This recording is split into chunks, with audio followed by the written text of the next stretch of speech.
Hello everyone and welcome to my YouTube channel. Today we are going to discuss about how to fix a volume problem on iPhone iOS 18. For example, if you have recently installed the latest version of iOS on your device and after that you are facing a problem related to volume or any sounds problem, then how you can fix that. For this, what you have to do, you have simply watch this video completely. So without wasting any time, let's start the video.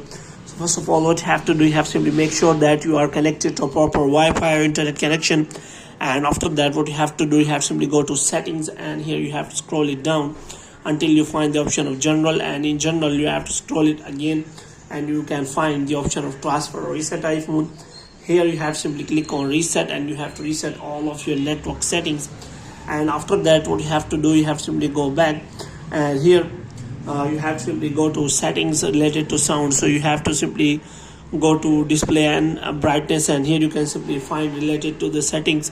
But if you do not find, then you have to simply go back and you have to go to sound and haptics, and here you have to simply make sure that you have turned on this toggle.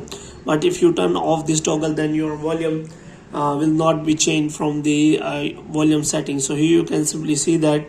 Moreover, if you turn it off, as you can see, your volume will not be changed from the button. Moreover, you have to simply go to the settings related to ringtones, so you can simply check for that. Moreover, you can simply check in the settings of volume limit. So here you can simply turn on the limit maximum volume, so that you can simply access the maximum volume of your iPhone. Moreover, you can also set the setting related to personalized spatial audio, so you can simply access these settings.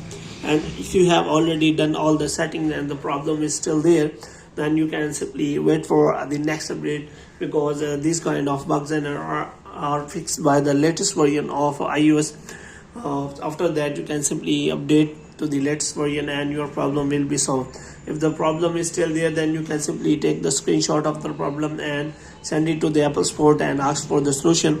Moreover, you can also discuss in Apple discussion and ask Apple user what they have done when they face this kind of error, and they will guide you in a better way. So hope you have liked this video. If you get more videos like these, you can subscribe our channel.